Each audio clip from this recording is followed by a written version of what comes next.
For most people, building a new home requires putting your trust in a general contractor. Tonight, the CBS 2 investigators looked at the troubled history of a general contractor who describes himself as a wheeler dealer. As Pam Zeckman reports, his wheeling and dealing has devastated clients who complain to our tip line. Clients say they've lost hundreds of thousands of dollars and wasted years of their lives trying to build a new home and then fighting with this man. He's the builder, John Volpintesta, most recently operating as VCI Construction based in Marengo. It's been a nightmare. It's been a total nightmare. Steve St. Louis has paid Volpintesta $140,000 so far to build his house in Lake Zurich, as his contract required. But when it was finally finished, 10 months late, Volpintesta refused to hand over the home for the agreed purchase price of $550,000, claiming St. Louis had breached their contract.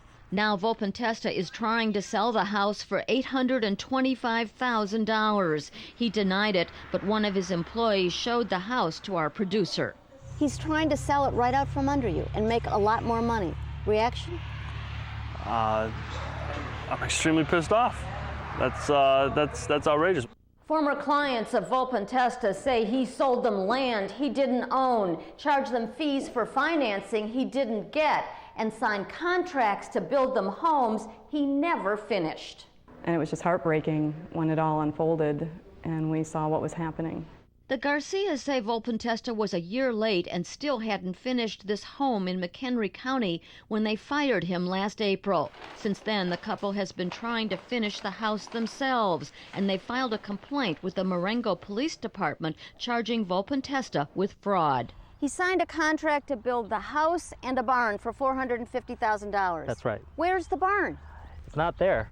They say Volpintesta collected $13,000 for work on the barn he didn't do, $8,000 for the roof on their house, but never paid the roofer, and thousands more for cabinets, but didn't pay the company that supplied them. So Garcia had to pay again. I ended up paying about $45,000 for cabinets that should have cost me $27,000.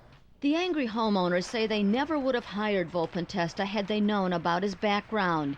In 1993, he pleaded guilty to bank fraud, for which he served time in prison. In the 90s, he filed 2 bankruptcies without success. In one of those cases, a judge concluded Volpintesta made false representations as part of a fraud scheme. Witnesses testified he charged fees for worthless documents and sold a stake in this property he didn't own or have a contract to buy. It's amazing, isn't it? He's a hell of a salesman, I'll give him that. He's a hell of a salesman. A salesman with dozens of lawsuits filed by suppliers, contractors, and former clients who sued him for breach of contract and consumer fraud. Many have ended in judgments and settlements. For example, Volpintesta settled this case, which charged that he collected a $20,000 deposit for land he didn't own. Is that the kind of information, do you think, that people should be able to know somehow up front? I think that's one of the things that Illinois is missing is legislation on general contractors. 23 other states license general contractors. Many of them check out their backgrounds in the process. When I asked Volpintesta about the complaints against him, he told me, "I'm a wheeler dealer. I buy and sell properties. Are my intentions to defraud people? Categorically no." He blames the construction delays on indecisive clients and bureaucratic complications with government agencies. He says he'll settle pending financial disputes with people to whom he owes money. Other people, he says, he will fight because they owe him.